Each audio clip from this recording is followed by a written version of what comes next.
My physical transition started when I was, I think, 16 years old. So a lot with hormone therapy. And I've also had surgery, what they call bottom surgery. It's essentially where you get your penis removed and create something that resembles a vagina.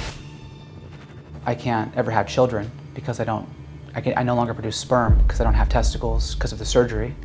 It changes how I go to the bathroom. The surgery itself is pretty gnarly. I mean, it's genital mutilation, essentially. I certainly had this weight on my shoulders, because I mean, you are living a lie, you are deceiving. Hey, my name's Airiel Salvatore. I'm a detransitioner, and I took cross-sex hormones for over half my life. The regret rate for trans care is minuscule. These feelings start up like 2 to 3 years old. I've been through a lot of things that really helped me become the person that I am now. Things that I wish I would never have to go through again, but things that there's perspectives that I've gained that I appreciate. Like, people shouldn't have to go through the things that I went through to learn what I've learned. So it's kind of a cautionary tale. So, how old were you when your transition started? My physical transition started when I was, I think, 16 years old, the early 16 years old. It was hormone therapy replacement, HRT, which is kind of funny because it's not really, I mean, I guess it's replacing it, but it's not something that can really be easily switched out. Have you found that HRT is reversible? HRT is definitely not reversible for multiple reasons. Just as like a clear example, I have breast tissue that I'm stuck with unless I want to get some kind of a surgery to get it removed. It's something that I kind of just live with. Like, I have man boobs, basically. And I don't know if I ever want to go under the knife again because it's terrifying. First of all, I guess, what did it entail while you were underage? Specifically, if anything other than HRT? So this is early, right? We're talking 2005. This medical pathway of taking cross-sex hormones to try and live in past as the opposite sex, I think it was introduced in the early 2000s, if I'm not mistaken. And so back when I started to seek this treatment, there wasn't a ton of resources. And so I had to search online and find a specialist, right? You want to find someone who specializes in what you think is wrong with you. And unfortunately, we found I think a psychiatrist, perhaps, who was also transsexual. So they had taken cross-sex hormones and live in past as female. They were born male. We thought this person could help us. And so over the course of like maybe 6 months, maybe 6 sessions or so, it's a long time ago, I don't remember the exact details, but I know that it was at least a handful of sessions over the course of some months to do some counseling sessions. And I tried to explain how I was feeling. I was suffering immensely from gender dysphoria. I had latched onto this idea that if I could live in past as the opposite sex, I would be happier. But I don't think they really dove into what was the actual cause of my gender dysphoria.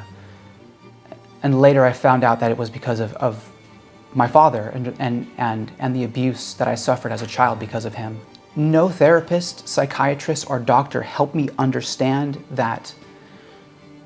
No one helped me explore to try to find the cause of where these things were coming from. I mean, I was anxious and depressed.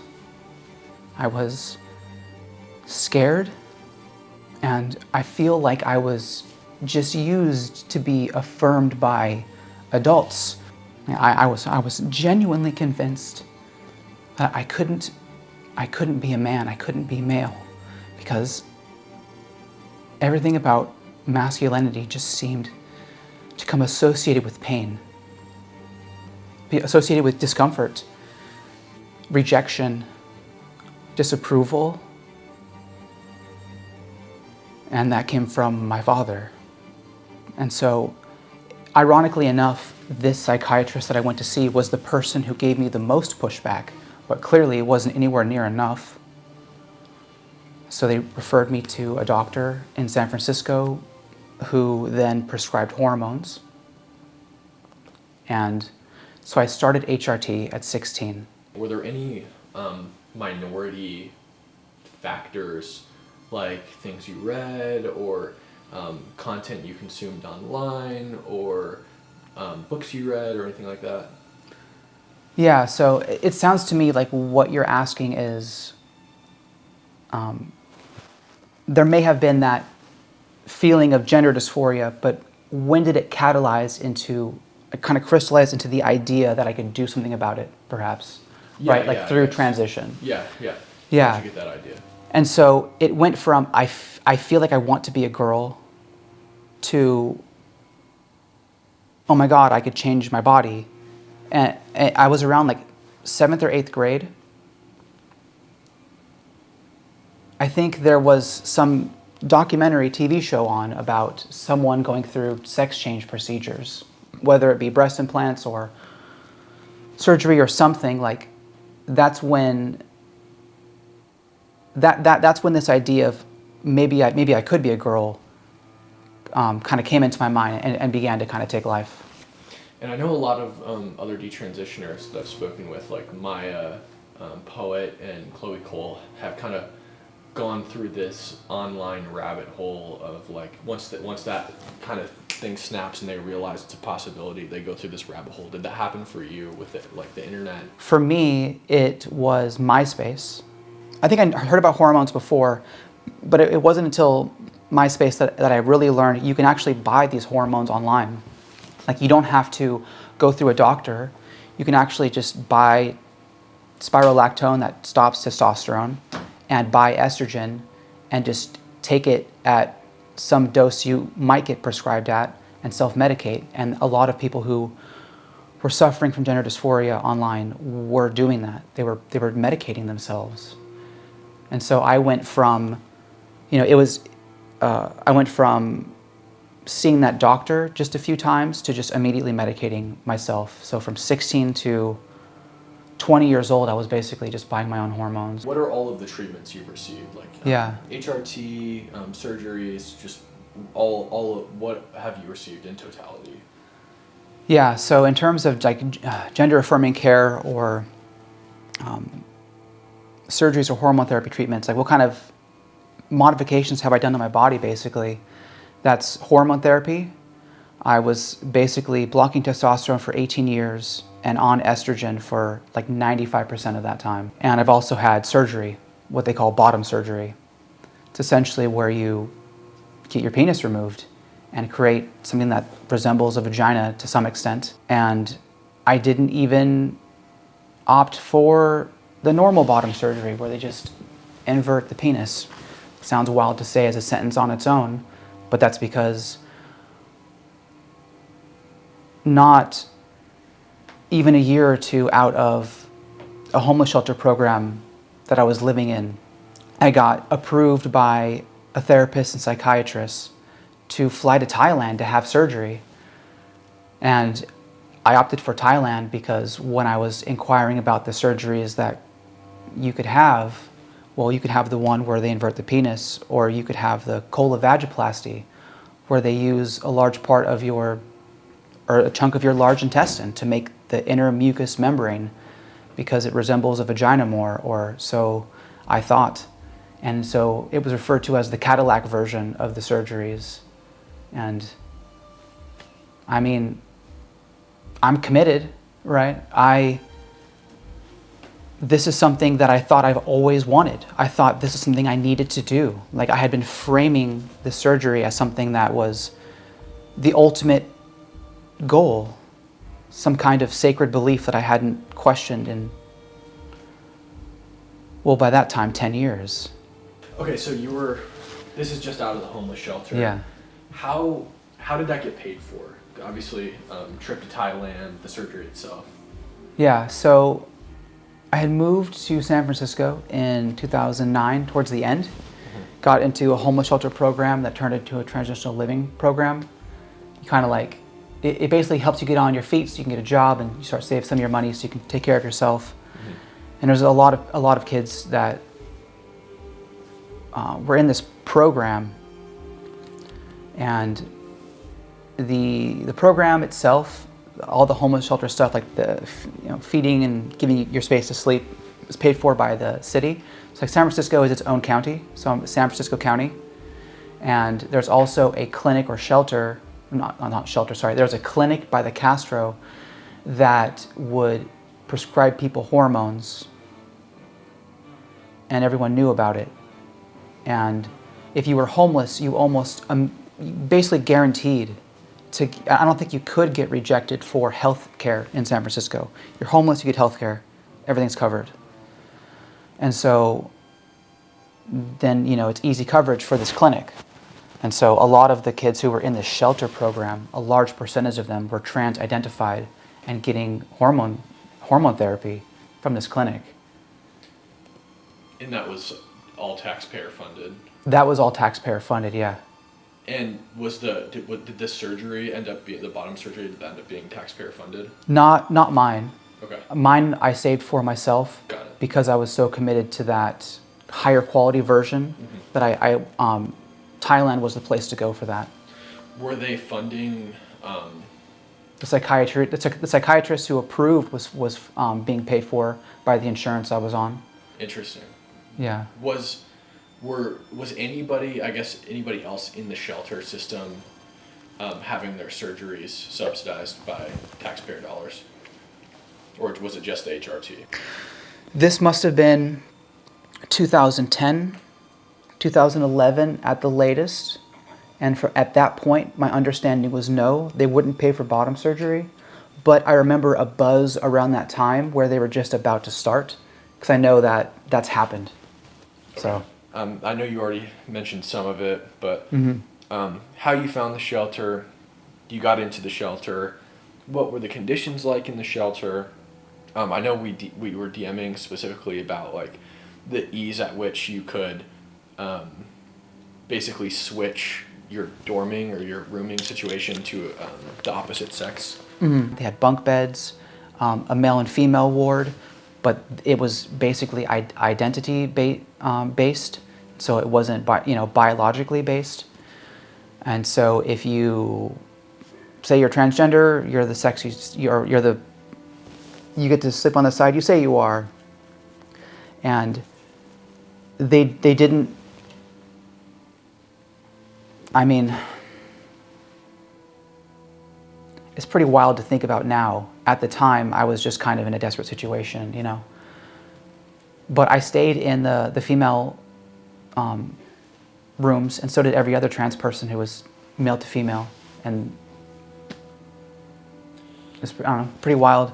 And there was no pushback on that from the shelter. It was just No. It was like a policy thing. It was baked in. There wasn't like, hey, I'm this person who comes in, and I'm like, this is how I feel, so you have to accommodate me, and then being like, ooh, what do we do? It wasn't like that. It was just like, oh, this person's trans. Okay, they go to this spot because there were a bunch of other people who were trans identified there already. How do your procedures, like in totality, the hormone replacement, the bottom surgery, and anything else you might have gotten, how does that kind of affect you today? So my transition process has permanently changed my body and how it currently affects me. One is, well, I can't ever have children because I no longer produce sperm because I don't have testicles because of the surgery. In addition to that, it changes how I go to the bathroom.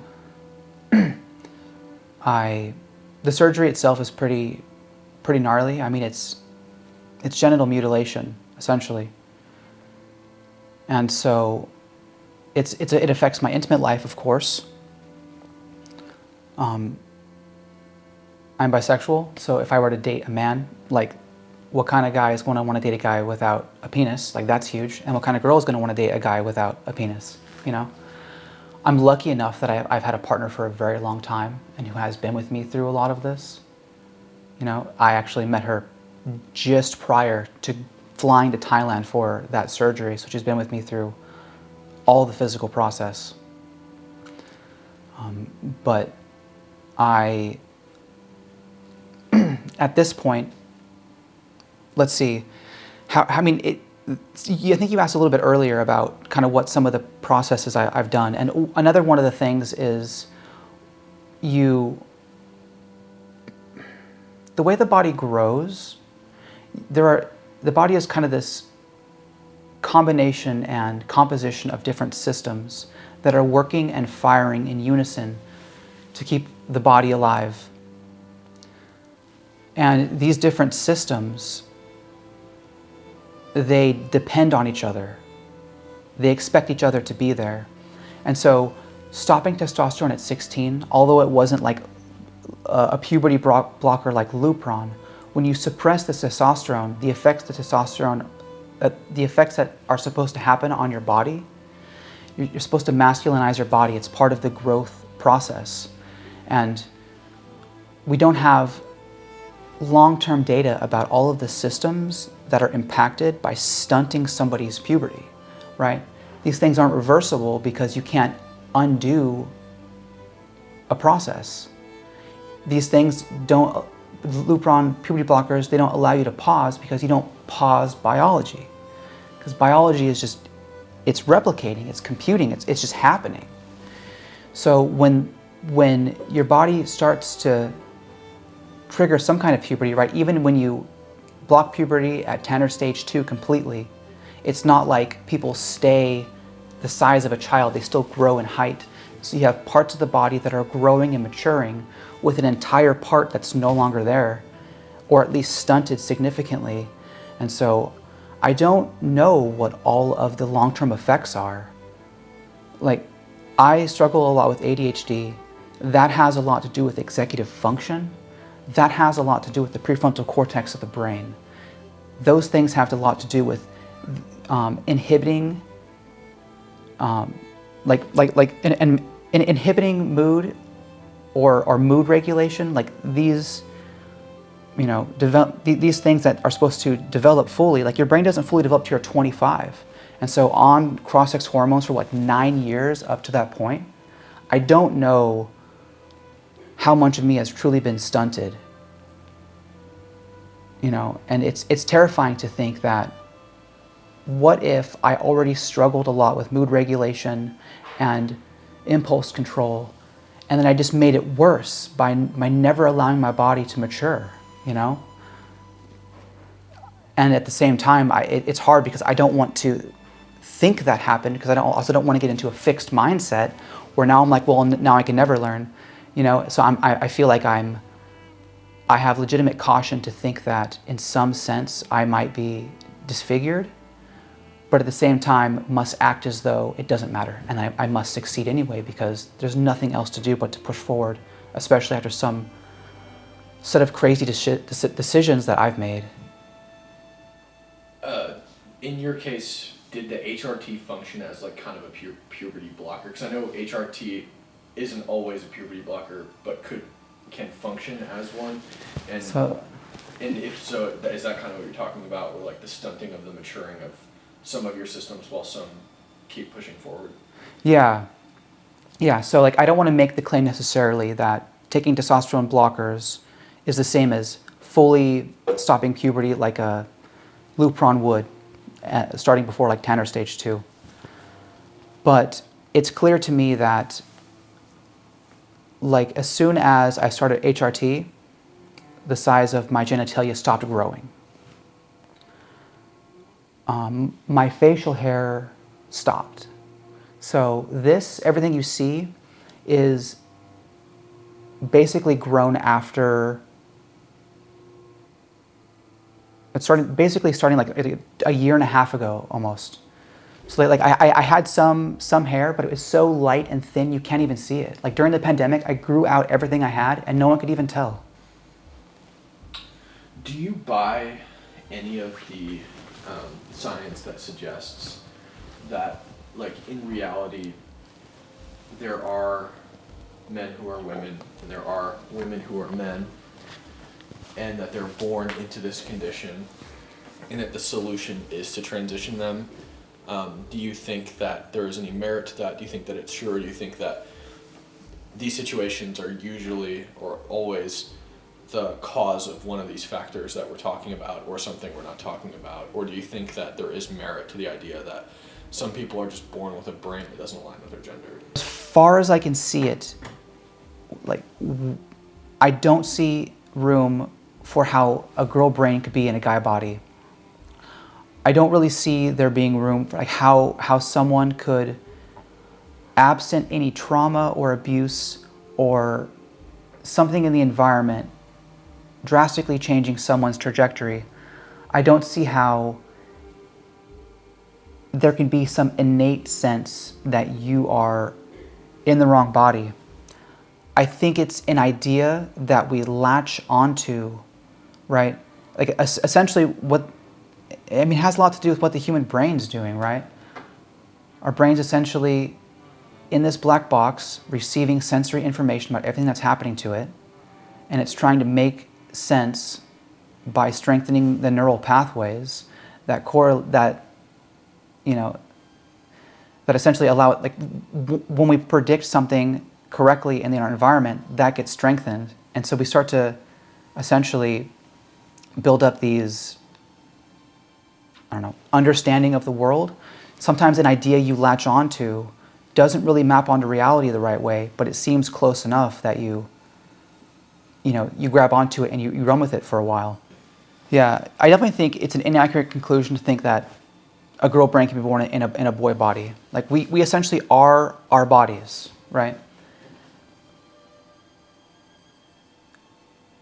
I'm sure that you could find something in the brain that there might be some kind of a gender difference that you could see that maybe one brain kind of correlates more with another, but like male and female are entirely two different developmental pathways. Like for literally over 500 million years, through all of complex life, there's been two sexes that have co-evolved together to make up the species, right?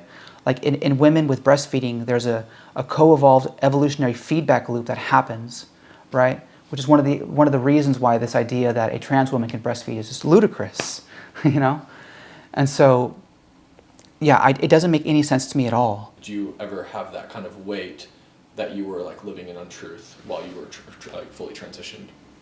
Yeah, I certainly had this weight on my shoulders, because I mean, you are living a lie, you are deceiving, and depending on how you see yourself, you could be deceiving yourself to various different degrees. You know, some people think that they feel they're a woman, so they physically are one, and that's like a level of a disassociation that I didn't quite get to. Or at least on some aspect. Your body knows when you're not being authentic. That's something that I've really learned in the last handful of years, is when you're not being authentic, you begin to separate from yourself. Like it feels like you're pulling in one direction and you're also pulling in another direction, like this internal tension. You know, even if you don't believe, you know, it's physically true because you say it's true. You know, even wanting to pass is still a level of deception that you can't get rid of, you know? And I think a lot of that is especially fueled when there's shame. A lot of transition is really just an escape fantasy, right? It's a rejection of your physical body, your reality. And so you're disconnecting from yourself, and it's really easy to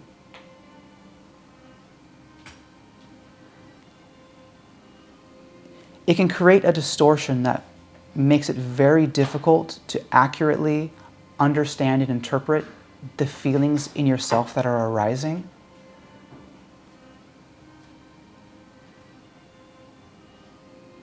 I remember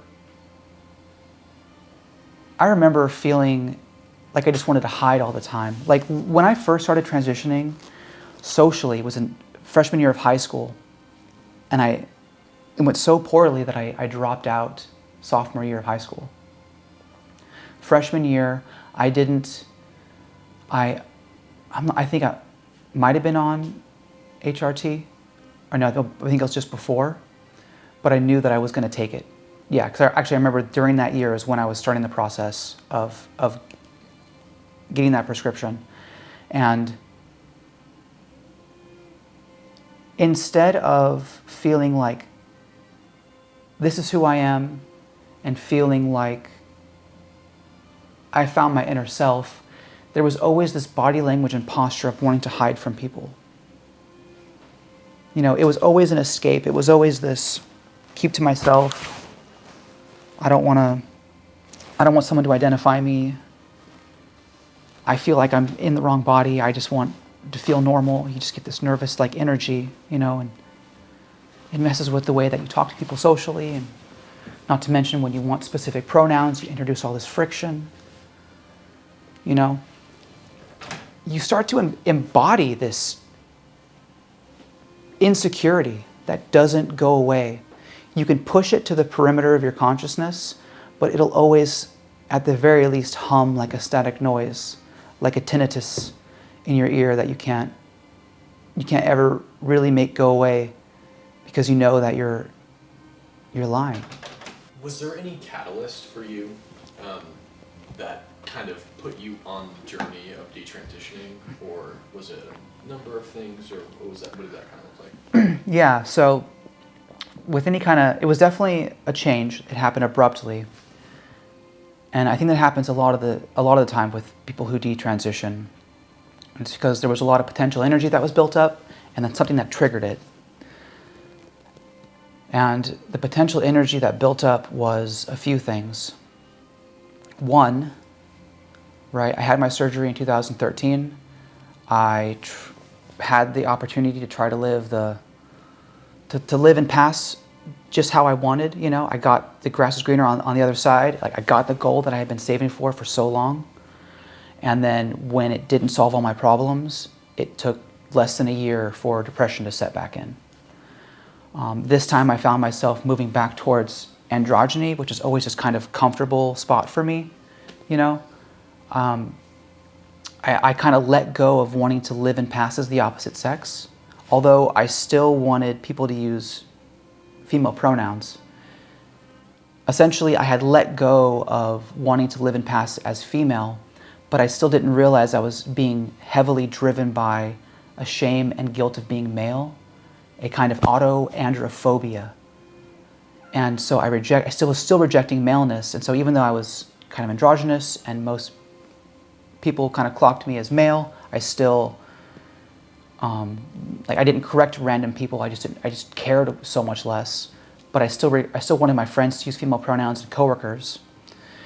And so, with that being let go, I tried to proceed forward with just like a normal life, not realizing I was still kind of shooting myself in the foot. You know, it introduces a lot of friction when you force people to use pronouns and to try and see you a certain way, because you struggle to see yourself for who you really are. That led to kind of more depression, working on side projects. Like, I'm just trying to like be productive. I just feel like I just couldn't get those foundational things I was talking about under control. And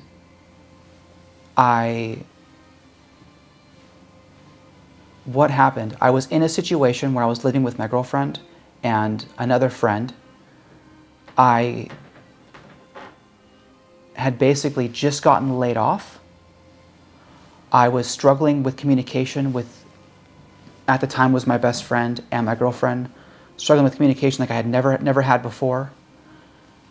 And then on top of that, I found myself against the odds, incredibly driven to try to build myself something, to try to find out how to make money, right? And I tried to brute force a solution and tried so hard I burnt myself out until I felt like I just had to let go of everything. I was just so frustrated. There was so much internal like anger and energy just building up. I felt like I just couldn't, I felt like I was like fraying at the seams. And so, you know, I bought into some of the woke stuff. I bought into some of this victimhood stuff. And when things weren't going well at work, I bought into this. No. Your work needs to accommodate you. They need to give you explicit instructions. They need to meet me at this spot. I'm not the one who needs to go out, empower myself, and to figure out how to do my job that I was paid to do. And so I was laid off. I tried desperately to just stay productive and to, I did some programming. I was trying to build myself something. But I didn't realize that this tension in the environment was so intense, I could not get myself to sit still. I could not sit with my own feelings. I couldn't even recognize what I was feeling, let alone try and take the time to interpret them. It was just reactive after reactive after reactive. Almost like watching myself. And I began reading some audiobooks. And then that actual friend recommended that I read this book called Adult Children of Emotionally Immature Parents. And it talks a lot about emotional connection and childhood development and what healthy emotionally mature relationships look like. And most importantly, what enmeshments look like. Unhealthy relationships where people are overstepping their boundaries, but they're kind of locked together in almost like a puzzle piece. It's how people fit and settle together and how that overlaps into really negative ways. Like maybe you have a self-absorbed parent who just constantly needs things from you and you feel like you're not being heard or seen. It's things like this. And I read this book and it finally gave me a lens through which I could look at the relationships in my life going back. When I was a kid with my mom, my grandma, my father, my friends in junior high, my friends in around the time of high school, and who I gravitated towards and why. Once I left hometown, person I dated after person I dated, like running from my pain, just trying to desperately to latch on to anyone, a life built of reactivity because of you've moved all of your senses of security externally. And I finally looked back at what's going on with me and my mom? Like, what the hell is going on here? And then all of us, using this new lens, looking back at my past, all roads seem to point back to my father. And I'm like, they're okay. People were right. There's something here. I had a friend who told me that something up with your dad, and I had someone who was kind of like a mentor. I haven't had any really mentors in my life, but one person who was just like, there's some issues with your dad. And he wasn't very good at communicating, and unfortunately I pushed him away. But I basically, that's when I re-looked at what happened to me as a kid with my dad, and I had recognized that that's not when I knew I was trans. That's when the gender dysphoria was really catalyzed by how my father treated me. I actually talked to my mother for the first time I remember calling my mom and being like, why am I keep thinking about my dad? I think there's something here. Can you tell me about my dad? And I remember asking her, this was a year and a half ago, in 2023, around the time of my birthday, actually. And she told me that he was a meth addict and that he struggled with his masculinity and that he told everyone to be a man. Everyone. And it's like I had forgotten those. I never knew he was a drug addict, and I forgot that he would tell me to be a man. Like it's like, I don't know, when she told me, it's like everything clicked into place. And over the course of the next 2 to 3 days, I just went on really long walks. Fortunately, got intoxicated, got high, and all of my beliefs came down. My identity, it's like, my identity was a raft, hobbled together like I was trying to escape an island after being stranded. Like this thing that shouldn't keep me afloat. I don't know how it kept me afloat so long. What does a detransition look like? I mean, Yeah. how does it, what are the components of that? Where do you even start? For me, it was when I finally stopped rejecting myself. When I finally stopped rejecting who I was in my reality. It's really that weight we were talking about earlier, that the deception, that when you're not being honest with yourself, your body finds a way to let you know, and it makes it get so bad until you do something about it. And so, for me, that also means taking testosterone to get back on the right hormones for my body and to be healthy. Without hormones, I have hot flashes and mood swings. Like it throws off the chemistry of the mind and the body. So for me, that looks like taking hormones and to finally let go. It's like a severe kind of ego death. That's what detransition is. It's letting go. When I go to protests, like I just went to this one at the Seattle Children's Hospital. Yeah. And what they told me was, if I were to have brought up a detransitioner, they would say, that's only 1% of people. It's only 1%. I haven't looked into that number, but I would question it just based on the fact that I know 3 of you within a probably 20-mile radius of me. Yeah. What would you say to those people who basically say you don't exist, or that you basically don't exist? Yeah, so that one's particularly frustrating, right? It's because on one hand, it is true that one anecdote does not, speak to what is true, but they're missing the larger aspect of what's going on here, that this is primarily ideologically driven. And one of the ways that you can, I guess, show this is that, out of all surgeries in general, what's the lowest regret rate, right? And it's something like over 10% or something. It's something really high, I think. And so then how is it possible that this is orders of magnitude, this would be the number one procedure or treatment with the lowest regret rate by orders of magnitude, You were saying, we were talking a little bit earlier about communicating effectively by putting something in perspective properly, and that really helps, is really understand, what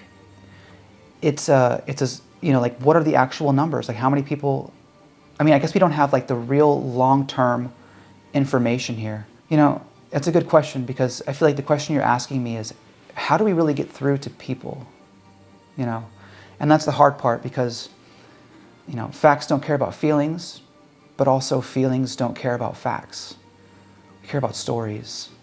We care about emotion. We care about connecting with people. How can you really be sure that this person isn't going to change their mind? How do you know that they're not driven by something that they're not even aware of themselves? Do people really know their motivations for a lot of things? How much is really just already happening all on its own? And let me tell you, I was convinced, and I was committed. I was absolutely certain that I was going to be happier living and passing out as the opposite sex. I was convinced that there was a mismatch, that there was something fundamentally wrong to me, that I had to change my body, that I had to change my body to be happy. I was so committed, it became core to my identity, and I moved forward in life for over 15 years, 15 to 20 years, just absolutely certain. I saved money for years. I flew to Thailand on my own. I could have died on that operating table, and I'm not even sure if anyone would have fucking known.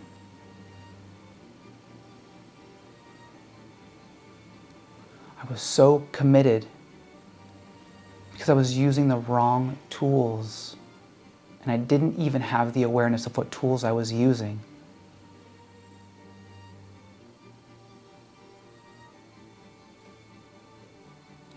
This is something that people will regret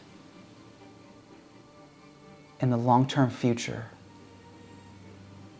Because when it comes to your core identity, you will protect those ideas with everything you have until everything falls apart and there is nothing left.